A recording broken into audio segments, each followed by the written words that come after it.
소설 신인간혁명 5권 제3장 승리. 불법은 승부다. 그렇다면 인생도 승부며 광선유포의 길도 또한 승부다. 인간에게 행복이란 인생에서 승리한 자의 영관이라고 할 수 있다. 그리고 세계 평화는 바로 인류 휴머니즘의 개가다. 그 승리란 자기 자신에게 이기는 것에서 시작하며 필사의 한 사람으로부터 금파와 같은 대승리의 노도는 일어난다. 10월 23일 유럽에서 귀국한 야마모토 신이치는 2개월 남짓 남은 1961년 약진의 해의 총마무리를 위한 활동에 전력을 다해갔다. 4일 후인 27일 밤, 도쿄 료고쿠에 있는 니치다이 강당에서 개최된 본부간부에 참석한 신이치는 유럽 지도의 상황을 언급한 후 모든 동지가 대망하고 있는 총본산 대객전 건설에 대해 말했다. 대객전 건설에 대해서는 지난해 봄부터 매월 학회 대표와 종문회 승려 대표가 모여 전문가의 의견을 들으면서 설계나 일정 등 여러 각도에서 검토를 거듭해왔다. 그동안 설계도의 수정에 수정을 거듭하여 마침내 정식으로 내년 봄 착공할 수 있게 되었다. 신이치가 대객전 착공을 발표하자 강당의 큰 철근 지붕을 뒤흔드는 듯한 힘찬 박수가 울려 퍼졌다. 대객전 건립은 300만 세대 달성을 향해 힘차게 나아가는 동지들의 희망이었다. 이튿날인 28일과 29일 양일에 걸쳐 신이치는 총본산에서 거행된 제65대 니치준 상인의 제3회기 법요에 참석했다. 이 법요가 끝난 후 객전에서 니타스 법주는 총본산 대종합계획위원회의 설립을 발표했다. 이 위원회는 광선유포의 미래를 전망하여 총본산을 정비하고 장엄하게 해가기 위한 것이었다. 위원회는 종문의 승려 등 9명으로 구성되어 있었으나 학회에서는 회장인 신이치를 비롯하여 4명이 위원으로 되었다. 신이치가 사령장을 받을 때 니타스가 말했다. 일체를 맡기겠습니다. 신이치는 이 말을 받아 종문의 발전을 제1의로 하여 성심성의를 다해 총본산을 장엄하게 하기 위해 대객전 건립에 최대의 힘을 기울였다. 10월 30일과 11월 1일 야마모토 신이치는 오사카 사건의 공판 때문에 오사카 지방재판소의 법정에 있었다.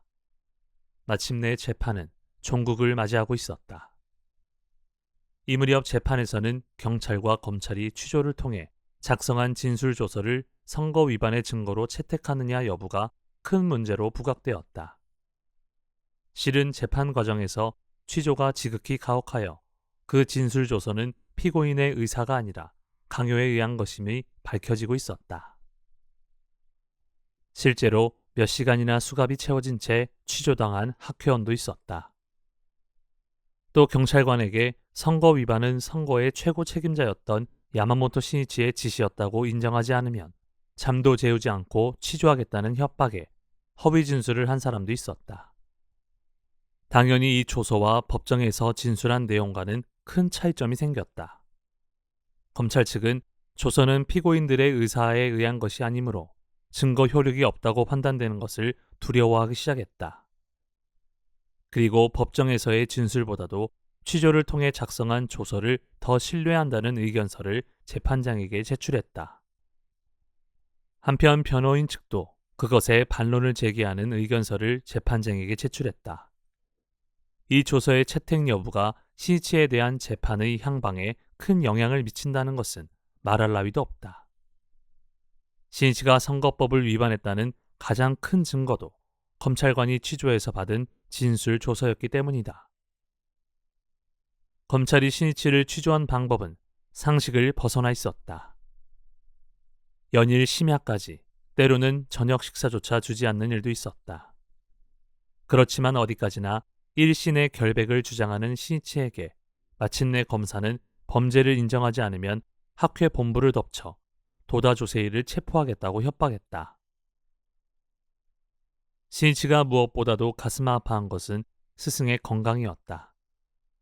신이치가 체포된 1957년 7월은 도다가 서거하기 불과 9개월 전이다. 이미 도다의 몸은 심하게 쇠약해 있었다. 만약 그러한 도다가 체포된다면 목숨까지도 위험하다는 것은 말할 나위도 없었다. 건강이 좋지 않은 선생님을 아무런 죄도 없이 감옥에 가게 하는 것만은 무슨 일이 있어도 피해야 한다. 신이치는 감옥에서 혼자 신음하며 고뇌에 고뇌를 거듭했다. 그리고 도다의 체포를 피하기 위해 하는 수 없이 검사의 말대로 죄를 인정하는 진술을 했던 것이다. 그리고 나서 법정에서 진실을 밝히는 길밖에 신이치의 무고함을 증명하는 길은 없었다. 그러나 대부분의 변호사도 신이치에게 유죄를 각오하라고 했다. 그런 상황 속에서 신이치는 결코 지지 않겠다고 오직 홀로 결의하고 있었다. 그리고 스스로 재판장에서 검사들의 허위 발언을 예리하게 폭로했던 것이다.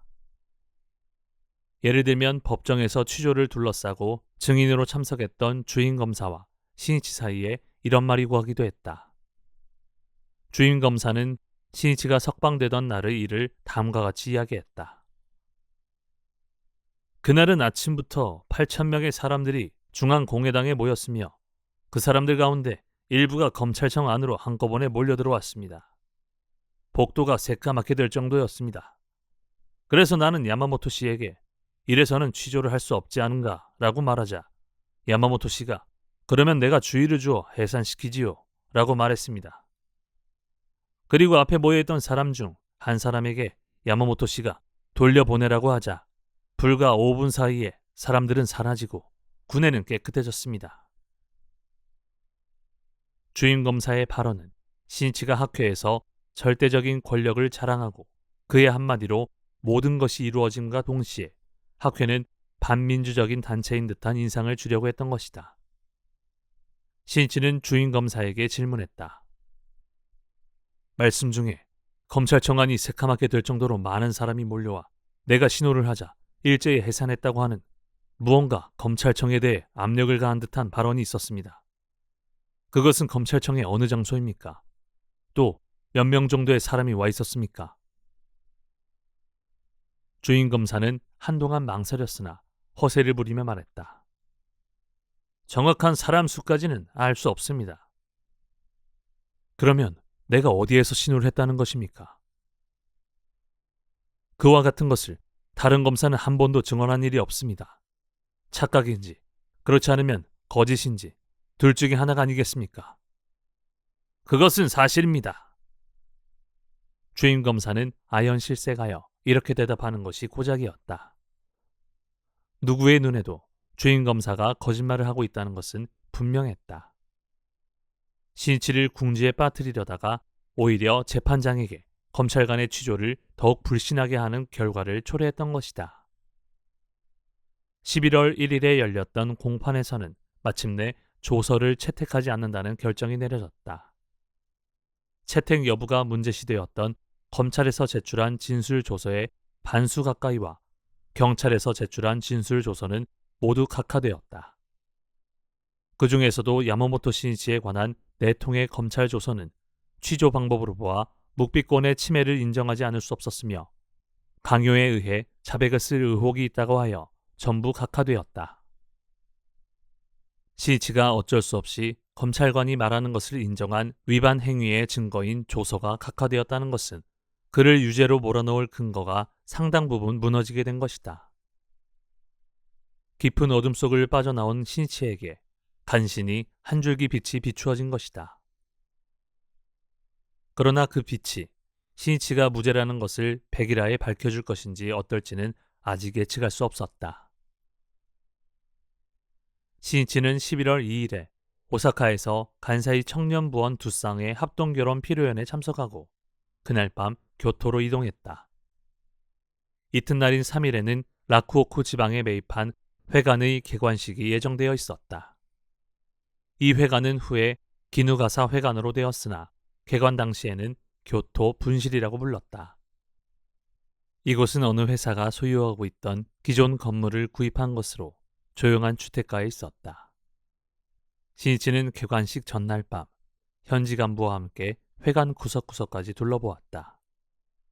벽장도 열어서 점검하며 정리전돈의 중요함을 말했다. 세세한 데까지 체크하는 듯해서 미안하지만 실은 소사가, 즉 대사입니다. 화재나 사고의 원인은 모두 조그마한 일에서 일어납니다. 간부는 그러한 세세한 곳까지 마음을 쓰는 것이 결과적으로 회원을 그리고 동지를 지키는 것이 됩니다. 그리고 이것에 근무하게 될 직원에게 말했다. 회관의 집기나 비품을 소중히 사용해 주세요. 여러분이 근무 중에 사용하는 연필 한 자루에 이르기까지 그 재원을 담당해 주는 것은 학회원이며 동지의 존귀한 정제입니다. 그러므로 종이 한 장이라도 헛되이 있어서는 안 됩니다. 나도 그러한 마음가짐으로 봉투 하나 헛되게 하지 않습니다. 예를 들면 제 앞으로 보내온 서류 봉투가 있으면 그 수신 인명을 지워서 다시 사용하도록 하고 있습니다. 그 정신이 직원의 전통입니다. 회원 세대의 증가에 따라서 학회의 직원 수도 점차 증가하고 있었다. 그런 만큼 신이치는 회원에게 봉사하는 직원의 정신을 한 사람 한 사람에게 철저히 전하려고 했다. 그 후 신이치는 회관 뜰로 나왔다. 밤이라 해도 그다지 늦은 시간은 아니었으나 주변은 쥐죽은 듯이 조용했다. 그는 회관에서 가까운 이웃을 생각했다. 이곳에서 연일 많은 사람이 모이는 회합을 계속 갖는다면 이웃 사람들에게는 틀림없이 폐가 될 것이다. 신이치는 현지 간부에게 말했다. 이곳은 조용한 주택가이므로 많은 인원이 모이는 회합은 될 수 있는 한 피하고 적은 인원이 참석하는 협의회나 간담회를 주로 하는 게 어떨까요? 또 앞으로는 간사이에 아시아 문화 연구소를 만들 구상도 있으므로 이곳에 그 연구소를 설치해도 좋으리라고 생각합니다. 또는 학생부 대표를 위한 어서 강의를 하는 등 조용하면서도 이 회관에 알맞은 사용 방법을 생각해 보도록 합시다. 이렇게 말하자 모두 섭섭한 듯한 얼굴이었다. 이 회관에서 많은 동지가 모여 목청껏 학회가를 부르고 힘있고 활기차게 활동을 추진하고 싶었던 것이다. 신이치는 그런 모두의 마음을 헤아리고 이렇게 말했다. 여러분이 섭섭하지 않도록 나도 가끔 이곳에 오겠습니다.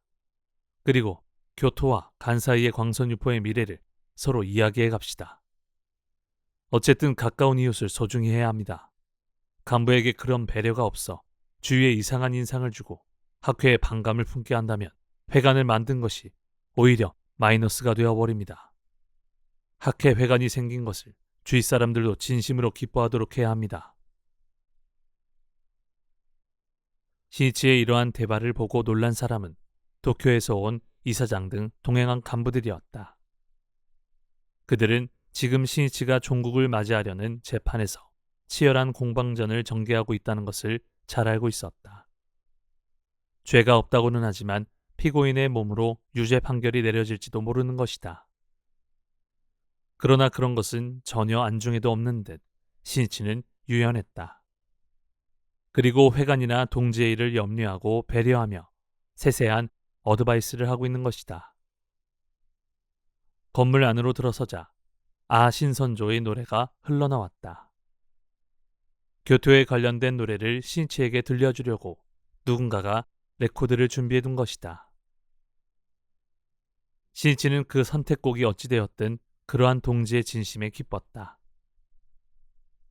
방에 흘러나오는 신선조를 들으며 야마모토 신이치는 현지 간부에게 말했다. 나는 신선조의 일원이 된 청년들을 생각하면 너무나 가엾다는 생각이 듭니다. 신선조의 말로는 비참했습니다. 결국은 막부의 희생양이 되고 말았습니다. 시대의 흐름을 간파하지 못했던 것입니다. 시대를 응시하고 시대를 창조해가는 것이 본래 청년들의 사명이지만 그것을 가르치는 지도자가 없었던 것입니다.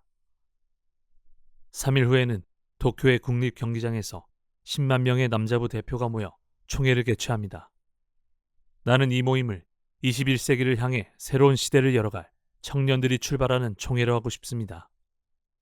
역사는 항상 청년들의 힘으로 만들어져 왔습니다. 메이지 유신으로부터 약 100년 영원한 평화를 짊어진 일본의 젊은이가 출발하는 날이 옵니다. 신이치는 이렇게 말하고 기쁜 듯한 눈으로 모두의 얼굴을 보았다. 이튿날 11월 3일 교토분실의 개관식이 거행되었다.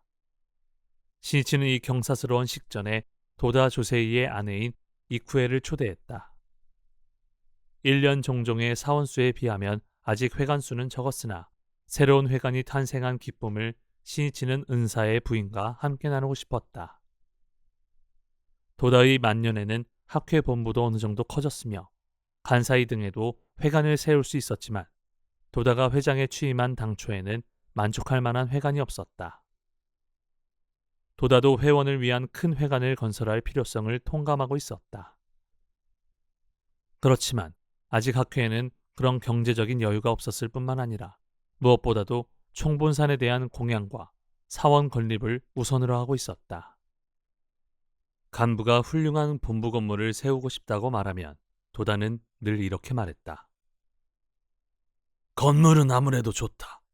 그런 것은 형식이다.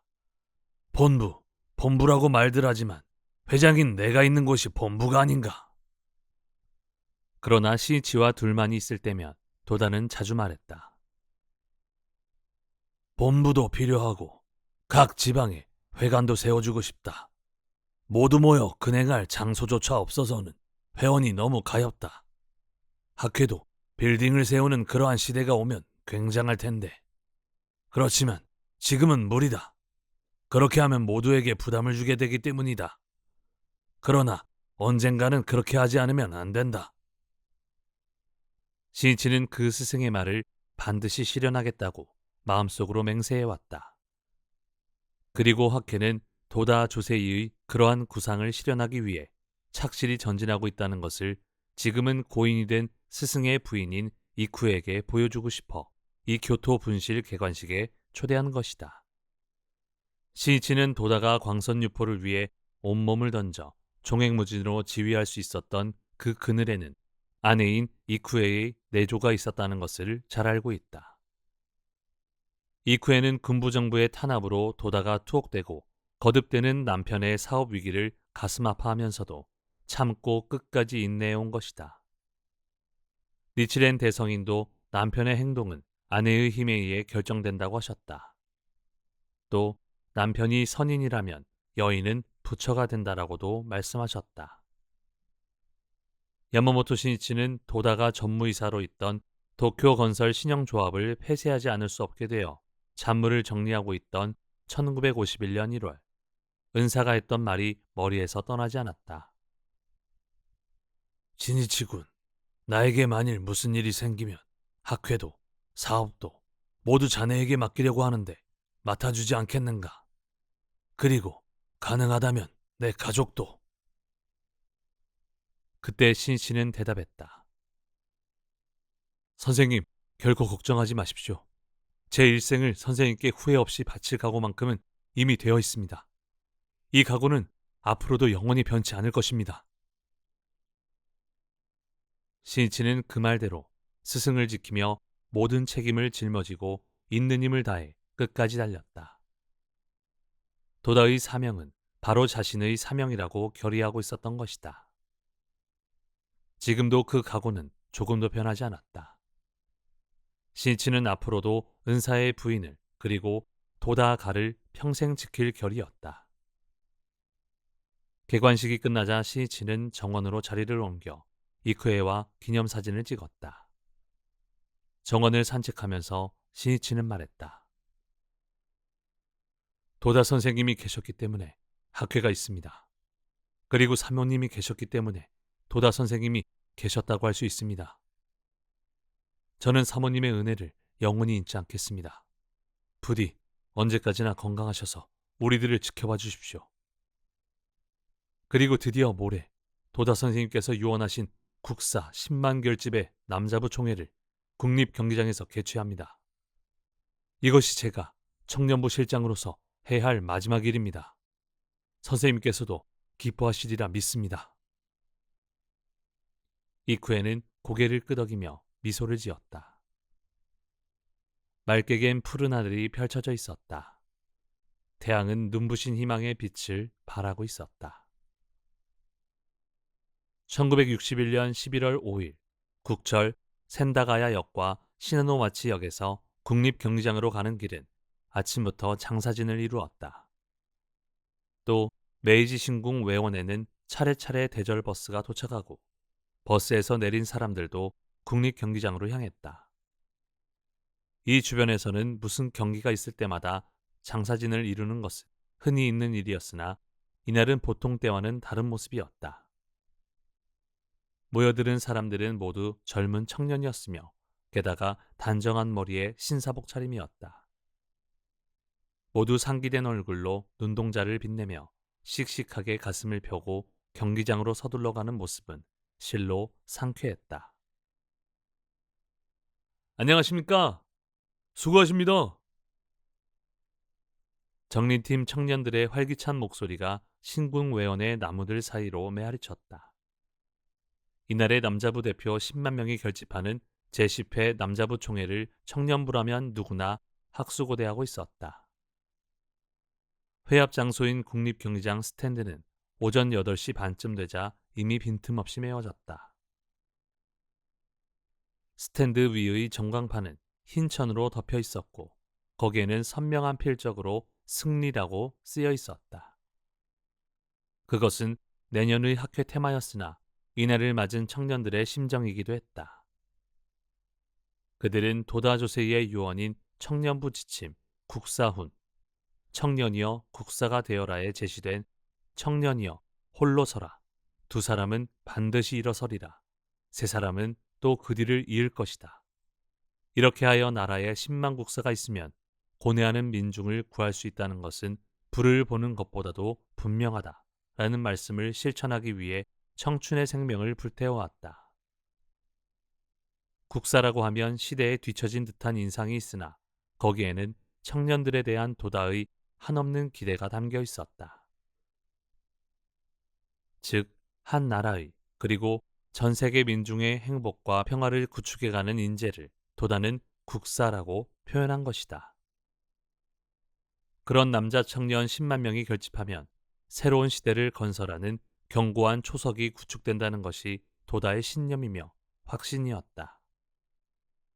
이 국사운이 1954년 10월 대백년화 제42호 권두원에 게재되었을 때 가장 먼저 그 구상을 실현하기 위해 일어선 것이 당시 청년부 실장인 야마모토 신이치였다. 그는 남자부원 10만 명 달성을 마음속 깊이 기약했다. 어떻게 해서라도 도다가 건강한 동안에 남자부 10만 명을 달성하여 그 모습을 은사에게 보여주고 싶었다. 당시 남자부원은 불과 1만 명 정도에 지나지 않았다. 그러나 신이치는 맹세했다.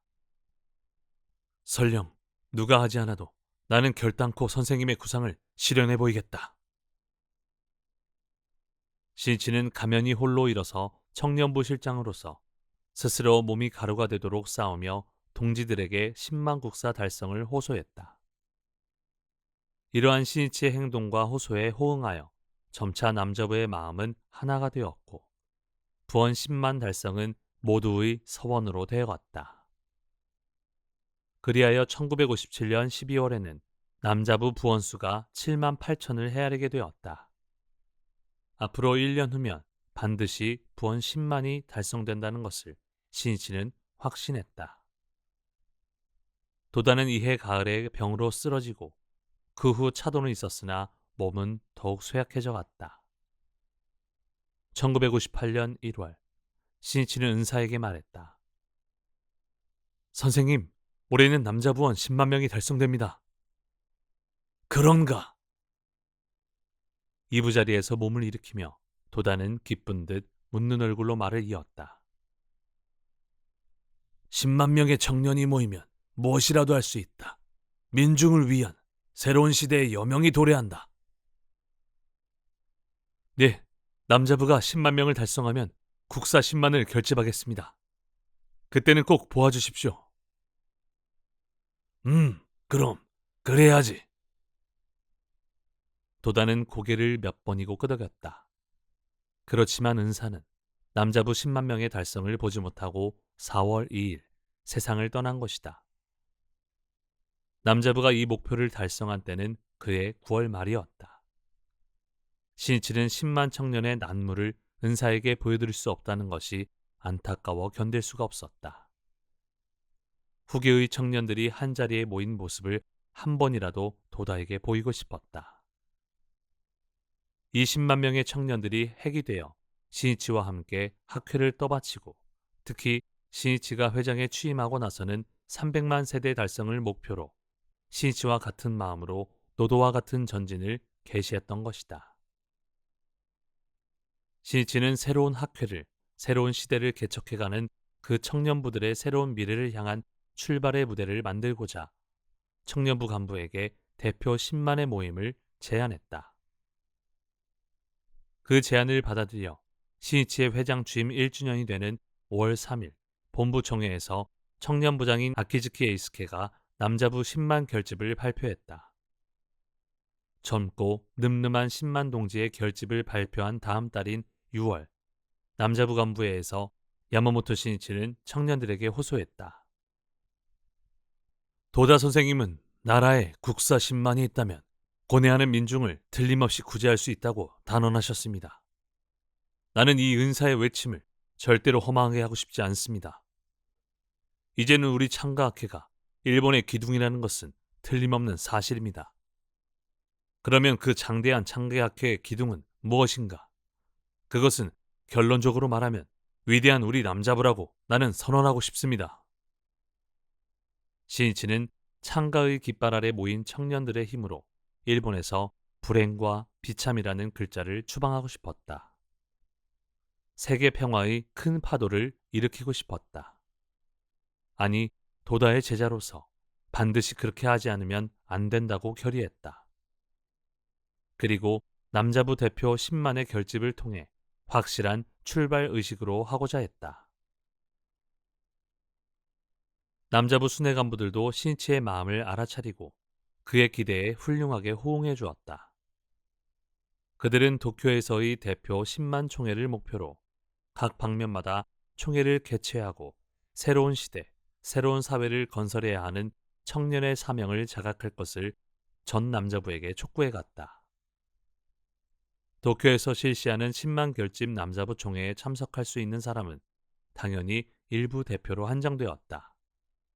그러나 참석하지 못하는 청년들도 이 총회의 깊은 의의를 새기면서 필사적으로 각 지역에서 과감하게 절복의 소용돌이를 일으켜갔다. 그 결과 반년 전인 5월 3일 본부총회 시점에서는 25만 명이었던 남자부가 이 남자부 총회 때에는 실로 35만 명을 헤아리게 되었다. 그날 신이치가 올해를 청년의 해로 하자고 제안하고 나서 다시 10만 명의 부원 증가를 달성한 것이다. 젊은 힘이 사명의 빛을 발하여 폭발한 것이다. 마음을 하나로 한 단결의 힘이었다. 참가자 중에는 대여섯 명의 친구를 홍교하고 참석한 청년도 있었다. 직장에서 제1인자가 될 것을 맹세하고 회사에서 최고의 영업 실적을 올려 직장 상사를 입회시키고 참석한 청년도 있었다. 이 국립경기장에 모인 남자부원 누구나가 긍지 높은 인재가 되어 모일 것을 결의해왔다. 그리고 각자가 사회에서 모범이 될 수 있는 실증을 보이고 대환희 속에서 참석한 것이다. 스탠드 위에 있는 승리의 글자는 광선유포의 사명에 살아가려는 창가 청년들의 청춘의 승리를 상징하고 있었다. 젊고 발랄한 남자부 대표 10만이 한자리에 모인 이 총회는 광선유포의 신세기를 여는 당당한 출발의 역사적인 식전이었다. 그러나 이 총회를 참으로 장엄하게 한 것은 총회를 목표로 한 사람 한 사람이 무엇을 성취하고 자신의 인생에 어떠한 승리의 역사를 만들어내고 모였는가였다. 아무리 성대한 모임이나 의식도 보기에 따라서는 하나의 화성에 지나지 않는다. 그 진정한 목적은 그것을 통해 한 사람 한 사람이 자신에게 도전하고 이겨서 자신의 흉중에 견고한 생명의 성을 구축하는 데 있다. 오전 9시부터 남자부 총회 개회를 앞두고 운동장에서는 음악대의 축하 퍼레이드가 화려하게 펼쳐졌다. 참가자는 그 음악대의 모습에 넋을 잃었다. 새로운 제복을 입고 등장했다. 감색 상하이에 흰 벨트를 메고 모자에는 금색 독수리 기장이 빛나고 있었다. 곧 이어서 해외 동지들이 보내온 축전이 발표되었다. 미국, 브라질, 프랑스 등 세계 동지들이 보내온 축하 메시지를 낭독할 때마다 스탠드에서 터져나오는 큰 박수 소리가 가을 하늘에 높이 울려 퍼졌다. 야마모토 신이치는 박수 소리를 대기실에서 듣고 있었다. 오전 9시 전에 국립경기장에 도착한 신이치는 청년부장인 아키즈키 에이스케, 남자부장인 다니다 쇼이치 등 청년부 간부에게 말했다. 자, 새로운 시대의 개막이다. 도다 선생님도 틀림없이 기뻐하고 계실 겁니다. 신이치는 스탠드가 이미 참석자로 가득 메워져 있는 것을 보고 대기실에 들어가자마자 아키즈키를 비롯한 청년부 간부에게 물었다. 진행 요원들은 몇 시에 모였나요? 다니다가 대답했다. 각 부문에 따라서 다수 차이가 있지만 대부분이 아침 6시입니다. 그런가? 식사는? 각자 반드시 아침을 먹고 오도록 철저히 일러두었습니다. 나중에 진영 요원들에게는 빵과 우유를 그리고 대단히 감사합니다라고 전해주세요. 그리고 지방에서 참석하는 멤버 가운데 가장 빠른 열차는 몇 시에 도착했나요?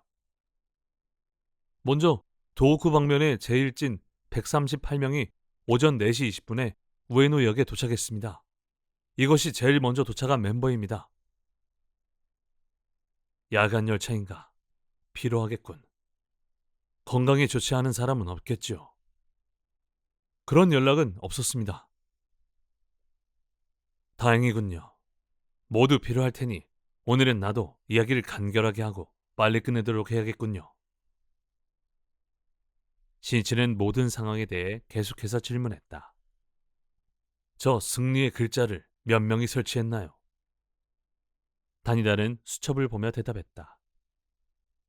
예, 승리를 설치한 인원은 전부 50명입니다. 준비하는 데는 얼마나 걸렸습니까? 글자는 11월 2일에 썼습니다만 설치 작업은 어제 아침부터 했습니다. 그런가? 훌륭하다. 무척 힘들었겠군요. 아무쪼록 모두에게 안부 잘 전해주십시오. 이 승리의 글자를 설치하기까지는 작업에 참여한 멤버들의 분투가 있었다. 전날 아침부터 전광판을 둘러싸듯이 목재를 짜맞추고 그 위에 합판을 붙였다. 전광판은 스탠드 가장 윗부분에 있어 위험했기 때문에 토목, 건축 등에 종사하는 남자부원을 중심으로 멤버를 구성했다. 오후 3시 반에 합판을 붙이는 것은 완료했으나 승리의 글자가 쓰인 천을 붙이는 단계가 되자 비가 내리기 시작했다. 그러나 천은 악유를 발라 방수 처리를 했으므로 비로 인해 글씨가 번질 염려는 없었다. 잠시 비가 그치기를 기다렸으나 부슬부슬 내리는 비는 그칠 줄 몰랐다. 부득이 비를 맞으며 작업을 시작했다. 천을 펼치자 많이 구겨져 있었다. 작업 책임자는 구겨진 것을 보고 다림질을 하려고 했다. 그러나 글씨가 쓰여 있는 면만 해도 가로 18m, 세로 6m의 크기였다. 이곳에는 그런 작업을 할 장소도 없었으며 그 작업을 위해 별도로 준비하는 것도 이미 곤란했다. 비가 내리고 있어 설치 작업은 생각대로 진행되지 않았으며 곧 해가 저물었다. 일몰까지는 끝낼 예정이었으므로 경기장 조명의 사용 허가는 받아두지 않았다. 어둠 속에서도 높은 전광판 위에서 계속 작업을 했다.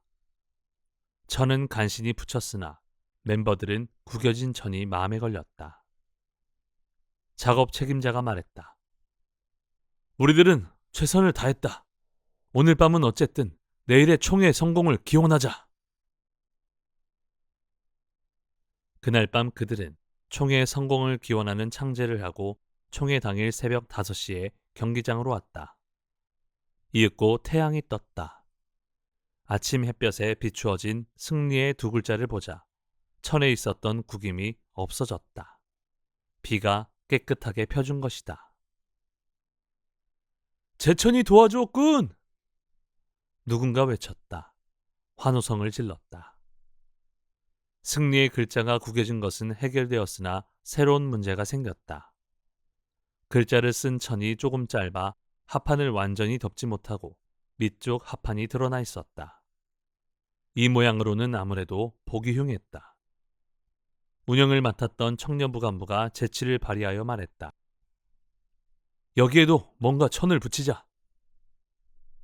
그런데 천은 짙은 감색밖에 조달할 수 없다고 했다. 색의 조화는 불안했으나 어쨌든 작업에 착수했다. 작업은 신속하게 진행되었으며 곧 천을 붙였다.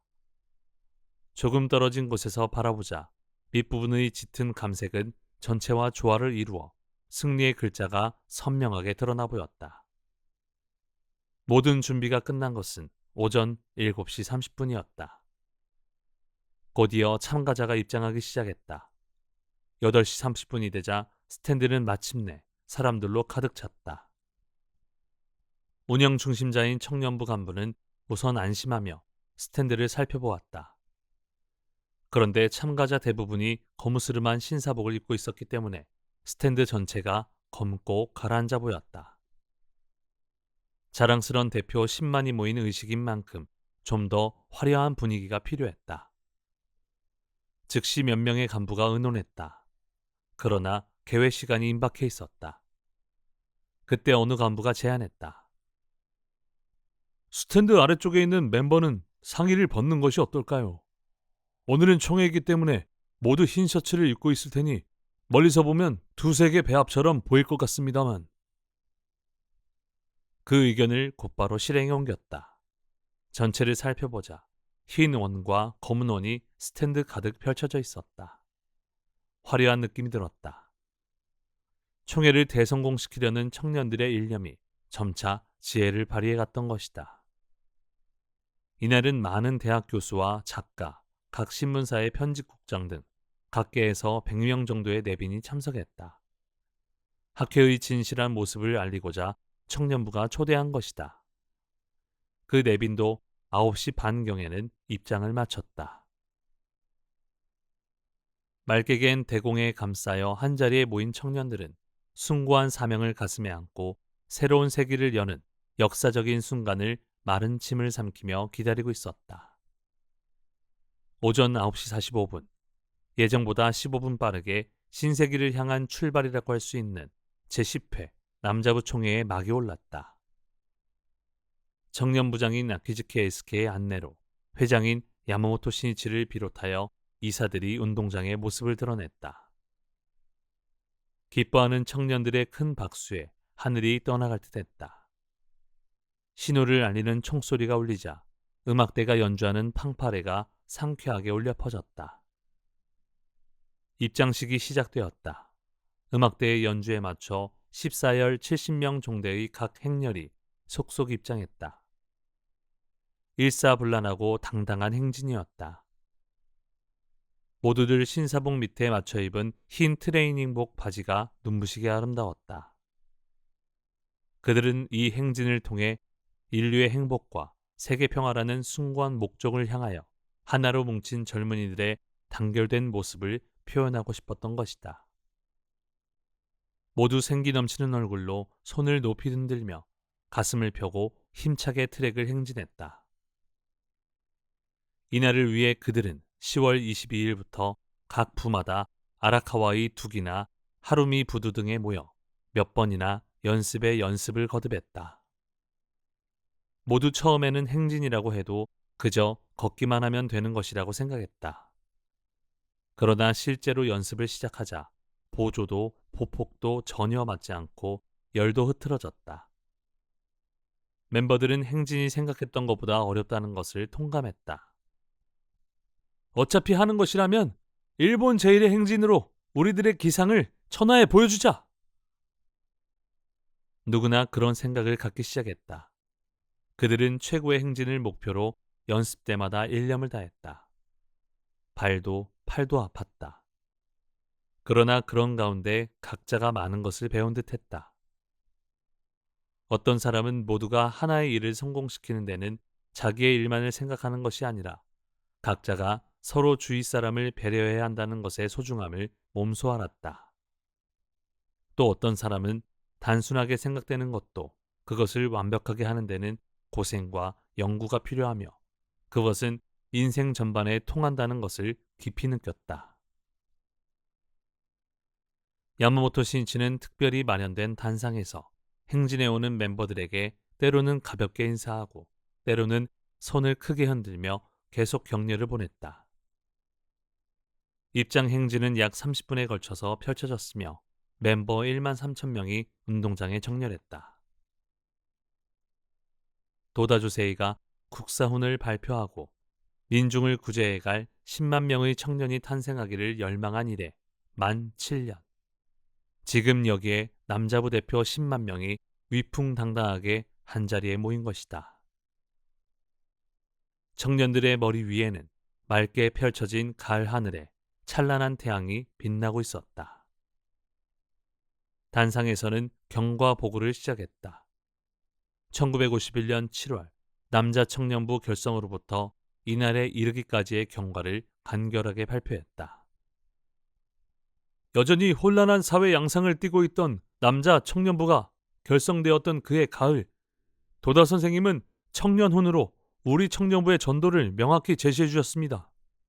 즉, 세계의 대철, 동양의 구세주, 일본에서 출현한 말법의 본불인 니치렌 대성인의 가르침을 받들어 최고 유일한 종교의 힘으로 인간혁명을 이루어 세간의 고를 구제하고 각 개인의 행복 경애를 건설하며 나아가서는 낙토 일본을 현출할 것을 원하는 바이다 라고.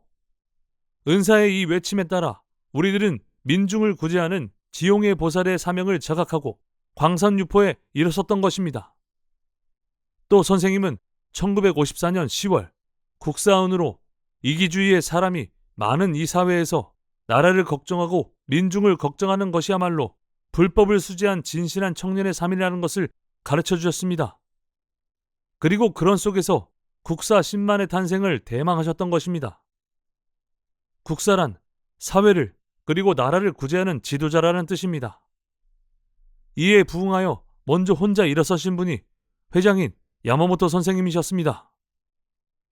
이후 남자부는 야마모토 선생님 뒤를 이어 청년훈의 실천과 국사원에 제시된 10만 국사의 결집을 목표로 매년 총회에 모였습니다. 그러나 도다 선생님은 서거하시어 10만 청년의 모습을 볼 수 없었습니다. 그렇지만 선생님이 서거하신 지 3년 남짓 뒤를 이은 애제자인 야마모토 선생님 아래 오늘 10만 명의 청년이 모였습니다. 여기 모인 우리를 창가학회 남자부야말로 이 일본에 그리고 세계의 행복과 평화를 가져오는 젊은 지도자라고 확신하는데 여러분 어떻게 생각하십니까? 노도와 같은 큰 박수가 터져나왔다. 새로운 시대, 새로운 사회를 짊어질 10만의 젊은이가 미래를 향해 출발하는 맹세의 박수였다. 대부분의 청년들은 가난했다. 취직을 위해 지방에서 집단으로 상경해 상점이나 마을의 공장, 건설 현장 등에서 일하는 사람도 적지 않았다. 그 청년들이 한 나라를, 세계를 구제하려고 일어선 것이다. 그것은 민중이 사회의 주역이 되는 인류사의 지각 변동이 시작된 순간이기도 했다. 경과 보고에 이어 도다 조세이의 국사훈을 대표가 낭독했다. 우리들은 종교의 천심, 선악, 정사를 어디까지나 연구한다. 문헌을 통해 혹은 실태 조사를 통해 나날이 태만하지 않는다. 어떤 종교가 올바르고 어떤 종교가 사인지 또 어떤 종교가 최고이며 어떤 종교가 저급한가를 철학적으로 탐구한다. 시이치는 은사 도다주세이를 그리워하며 낭독에 귀를 기울이고 있었다. 제군이여, 눈을 세계로 돌려라. 세계의 열강국도, 약소국도 모두 평화를 바라면서 끝없이 전쟁에 위협당하고 있지 않은가. 일전하여 눈을 국내로 돌려라. 정치의 빈곤, 경제의 불안정, 자연환경의 위협, 이 나라 어디에 안전한 곳이 있는가? 나라에 활락의 토지가 없도다란 이 일본을 말하는 것이다. 이웃을 보라. 길 가는 행인을 보라. 가난과 병으로 괴로워하겠지 않은가? 일본, 나아가 세계 민중을 생각하는 스승의 뜨거운 마음이 시니치의 가슴에 강하게 와닿는 것을 느꼈다. 불행이여, 너는 어디에서 와서 어디로 가려 하는가? 눈을 들어 보건대 지금 나라를 걱정하고 대중을 걱정하는 자는 우리나라 사람 중에 몇이나 되느뇨? 나라에 인물이 없어서인가? 아니면 이기에 사람이 충만해서인가? 이것을 걱정하여 우리들은 외치지 않을 수 없다. 니치렌 대성인의 대사자우를. 나는 일본의 기둥이 되겠노라. 나는 일본의 안목이 되겠노라. 나는 일본의 대선이 되겠노라. 이렇게 맹서한 원은 깨뜨리지 않겠노라. 이 대사자우는 우리가 삼덕을 구비한 부처로서 일본 민중을 고뇌의 밑바닥에서 구제하려는 결이라고 할 수 있다. 우리가 이 대사자우의 뒤를 계승한 훌륭한 대성인의 제자라면 우리 또한 함께 국사가 되어 현재의 대고뇌에 빠진 민중을 구제하지 않으면 안 된다. 청년이여 홀로 서라. 두 사람은 반드시 일어서리라. 세 사람은 또 그 뒤를 이을 것이다. 이렇게 하여 나라에 10만 국사가 있으면 고뇌하는 민중을 구할 수 있다는 것은 불을 보는 것보다도 분명하다. 청년은 나라의 기둥이다. 기둥이 썩어서는 나라를 보존할 수 없다. 제군은 중대한 책임을 느끼지 않으면 안 된다. 청년은 일본의 안목이다. 비판력이 강해야 한다. 안목이 잘못되면 어떻게 되겠는가? 나라의 장래를 망치게 되는 것이 아닌가? 제군은 중대한 사명을 느껴야 한다. 청년은 일본의 대선이다. 대선이 되어야만 민중은 안심하고 청년을 의지한다. 제군들은 중대한 민중의 의뢰를 잊어서는 안 된다. 제군이여. 국사원은 도다조세이의 혼이 내뿜는 뜨거운 구국의 외침이었다. 후계의 청년에 대한 전폭적인 신뢰와 기대의 외침이었다. 이 국사원이 청년 시절 야마모토 신이치의 생명을 흔들어 대사명을 자각하게 하고 민중과 함께 나아가는 창가의 청년운동이 소용돌이를 일으켜갔던 것이다. 도다만큼 민중을 사랑하고 민중의 행복을 위해 진력한 지도자는 없다. 여기에 맥동치는 도다의 민중구제의 마음이야말로 니치렌 대성인의 정신이며 창가학회의 영원한 정신임에 틀림없다. 시니치는 그 실천에 자신의 전 생애를 거르리라 다짐했다. 국사원의 낭독이 끝나자 남자 부장인 다니다 쇼이치가 등단했다. 남자 부장 결이었다. 다니다는 외치는 듯한 어조로 말하기 시작했다. 오늘 여기에 전국 남자 청년 부원을 대표하여 나라를 걱정하고 민중의 고뇌를 자신의 고뇌로 하여 국사라고 자처하는 정예 10만 명이 결집했습니다. 우리들이 인생의 스승으로 따르는 야마모토 선생님 쓰라에서 간토를 중심으로 전국의 대표 10만 명이 모여 일본 민중의 구제와 세계 평화를 위한 출발의 식전을 갖게 된 것은 우리들에게 더없는 영광입니다. 야마모토 선생님은 은사 도다 선생님의 마음을 자신의 마음으로 하여 대불법을 가지고 일본 민중이 행복해지는 길을 열고 넓게는 세계 평화의 길을 열었습니다. 그리고 우리들 남자부가 뒤를 이어 세계로 옹비할 날을 대망하고 있습니다. 이상에 살고 나는 죽으리라. 우리를 남자부의 확신입니다. 일본, 동양, 나아가 세계 평화와 구제라는 최고의 대상을 향하여 드디어 우리들이 길을 떠나는 출발의 때가 왔습니다. 직장과 사회에서 한 사람 한 사람이 인간혁명의 실증을 나타내고 대자비의 깃발을 휘날리며 오늘부터 광선유포에 매진해 가시지 않겠습니까? 기백이 넘치는 열렬한 결의의 표명이었다. 거기에는 민중을 위해 평화를 위해 헌신하려고 하는 젊은이의 기계가 맥동치고 있었다. 이 창가의 청년들의 숨결과 정열이 전후 일본의 많은 젊은이를 각성시키고 새로운 시대를 건설하는 역군이 되어 사회를 감쌌던 것이다. 단상에는 청년부장인 아키즈키 에이스케가 섰다. 그는 한마디 한마디를 음미하듯 말하기 시작했다. 도다 선생님께서 국사원을 발표하시고 얼마 후 야마모토 선생님은 도다 선생님께 이렇게 말씀하셨습니다. 반드시 10만의 청년을 결집하겠습니다. 아무쪼록 지켜봐 주십시오. 당시 남자분은 아직 1만 명을 넘어선데 지나지 않았습니다.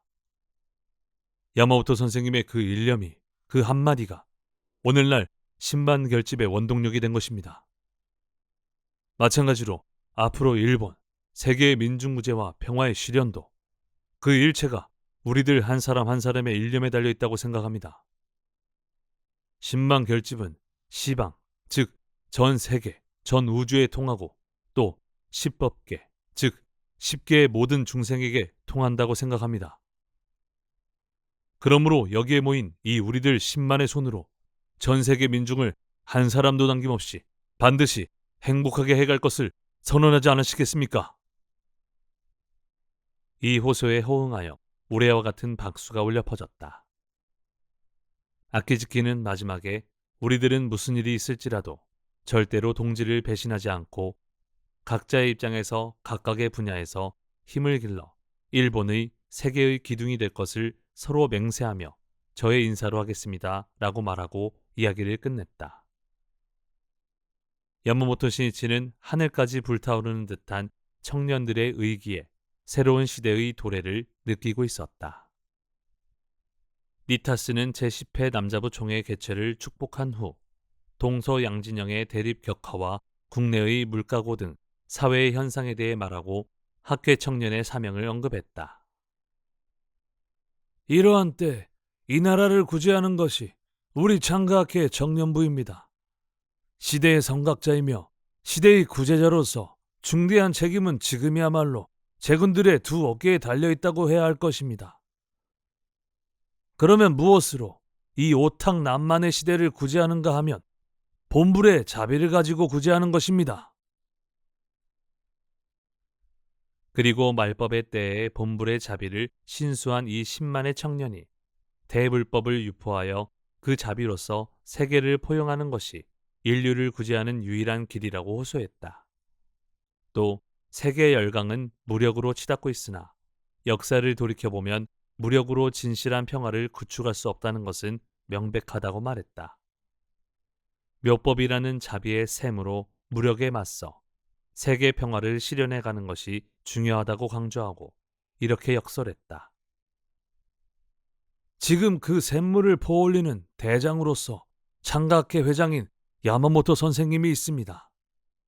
그 뒤를 잇는 10만 제군은 당당하게 일치단결하여 이 샘물을 퍼올려 일본은 물론이고 세계 구석구석까지 이것을 산포로 하여 아무쪼록 세계 평화의 실현을 기해 주시리라고 알고 있습니다. 니타스는 야마모토 신이치와 학회 청년들에게 태성인의 대원인 세계 평화의 실현을 진심으로 기대하고 있었다. 신이치는 주먹을 굳게 쥐고 저 멀리 하늘을 바라보았다. 맑게 갠 하늘에 승리의 두 글자가 선명하게 드러나 보이는 듯했다. 그것은 도다 조세이의 유명인 청년 10만 결집을 실현하고 청년부 실장으로서 마지막 일을 성취한 신이치의 승리를 나타내는 듯했다.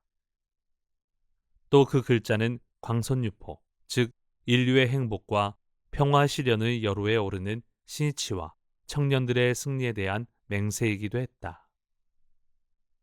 단상에는 부이사장인 주조 기요시 그리고 이사장인 하라야마 고이치의 인사가 이어졌다. 신이치는 무한한 대공에 도다의 모습을 마음속으로 그렸다. 선생님, 신이치는 지금 선생님께 맹세했던 일 중에 한 가지를 완수했습니다. 선생님의 정신을 체득한 10만 젊은이의 대표들을 봐주십시오. 기쁨의 미소를 지으며 고개를 끄덕이는 은사의 얼굴이 가슴 가득히 넓혀졌다. 시니치는 이 청년들과 함께 21세기의 평화를 향해 길을 떠난다고 생각하자 가슴이 설레었다. 앞길에는 폭풍의 봉우리가 노도의 바다가 기다리고 있을 것이다. 매일매일이 악전고투의 연속일 것이다. 그러나 나아가지 않으면 안 된다. 세계 민중을 위해. 그것이 도다의 제자로서 시니치가 선택한 인생 행로였다. 회장, 강연! 사회자의 목소리가 울려 퍼졌다. 시니치가 일어서자 우레와 같은 박수 소리가 울려 퍼지고 잠시 후 경기장은 정적에 감싸였다. 10만 청년의 눈이 시니치에게 쏠리고 사자후의 순간을 기다렸다. 10만의 대표가 모인 제10회 남자부총회의 개최를 나는 여러분과 함께 진심으로 기쁘게 생각합니다. 만약 도다 선생님이 살아계셨다면 얼마나 기뻐하셨을까를 생각하니 조금 전부터 가슴이 벅차올랐습니다. 야마모토 시니치는 먼저 세계를 지도해야 할 열강이 원수폭으로 전 인류를 공포와 불안의 구렁텅이로 떨어뜨리고 있다고 이야기하고 국내에서도 본래는 민중을 지켜야 할 지도자가 권력의 포로가 되고 있다는 것을 지적했다. 그리고 그 원인을 언급해갔다. 왜 세계도 일본 국내도 불행과 비참이 끊어지지 않는가? 그것은 니치렌 대성인의 대불법에 비추어 보면 모든 것이 명백합니다. 그 원인은 어느 지도자에게도 그리고 사회를 지탱하고 있는 민중에게도 확실한 지도 이념과 철학이 없는 데 있습니다. 설령 철학을 갖고 있다 해도 그것은 자타 함께 행복을 실현해가는 생명의 대철학이 아닙니다. 그 속에서 우리들은 자신의 인간혁명과 사회와 세계평화를 가능케 하는 완전 무결한 니치렌 대성철의 대생명 철학을 지니고 있습니다. 이 대생명 철학이 바로 인류를 구제하는 최고의 지도 원리라는 것을 우리들은 소리 높여 외쳐가지 않겠습니까? 찬동과 맹세의 큰 박수가 경기장 하늘 높이 울려 퍼졌다. 박수가 멎기를 기다렸다가 시니치는 말을 이었다. 바라건대 제군들은 각자의 위치에서 전 민중의 행복을 위해 광선유포를 위해 대불법의 정의를 증명하는 인생의 승리자가 되어줄 것을 깊이 염원하는 바입니다. 나는 오로지 학회의 보배이며 인류의 희망인 자랑스러운 청년부 제군들의 성장과 건투를 기원하고 있습니다. 이상으로 간단하지만 한마디 인사로 강연에 대신하겠습니다. 대단히 수고하셨습니다. 시니치의 이야기는 간결했다. 철학 부재의 시대의 민중의 행복과 인류의 평화를 구축하는 진실한 휴머니즘의 지도 원리가 니치렌 불법에 있다는 것을 선언한 것이다. 10만의 청년이 부르는 여명의 노래 합창이 시작됐다. 기세가 하늘을 찌를 듯한 대합창이었다. 합창이 끝나자 시니치는 트랙을 한 바퀴 돌았다. 박수 소리와 환호성이 일었다. 시니치는 손을 흔들며 한 사람 한 사람에게 시선을 쏟기라도 하듯 청년들을 바라보며 마음속으로 말했다. 싸우자, 버시어. 인류의 새로운 역사의 막을 열기 위해, 이 한정된 인생을 영원히 빛내가기 위해. 푸른 하늘은 청년들의 무한한 미래를 상징이라도 하듯 구름 한 점 없이 맑았다.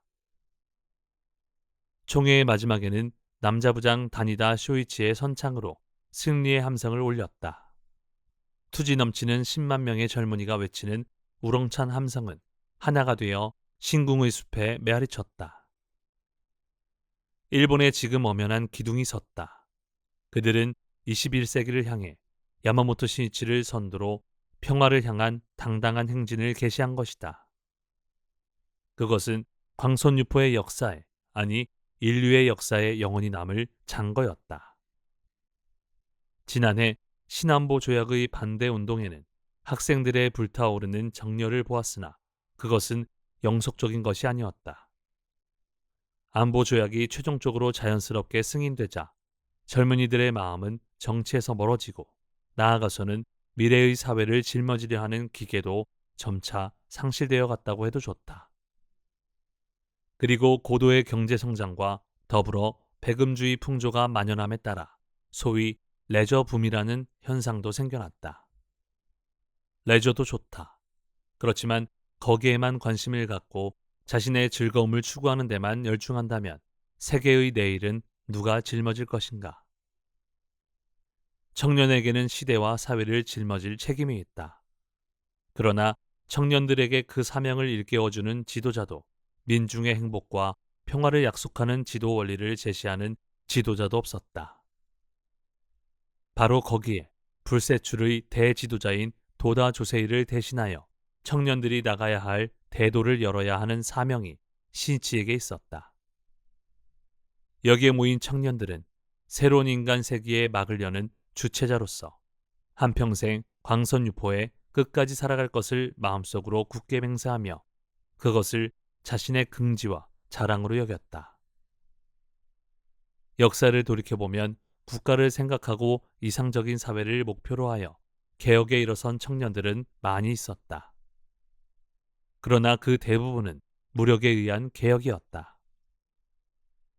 창가의 청년들이 그들과 명확하게 다른 것은 무력과는 정반대인 정신의 힘으로 인간 존엄을 지키고 민중의 행복과 세계 평화를 확립하려는 데 있다. 그것은 인간혁명이라는 자신의 생명을 변혁하는 것을 축으로 한 평화롭고 점진적인 사회 개혁이며 민중이 주역이 되는 시대의 건설이었다. 10만의 남자부 총회는 바로 새로운 인간 복권 운동의 발흥을 상징하는 역사적인 모임이라고도 할 수 있다. 그러나 이 제10회 남자부 총회의 개최를 보도한 일반 신문은 한 곳도 없었다.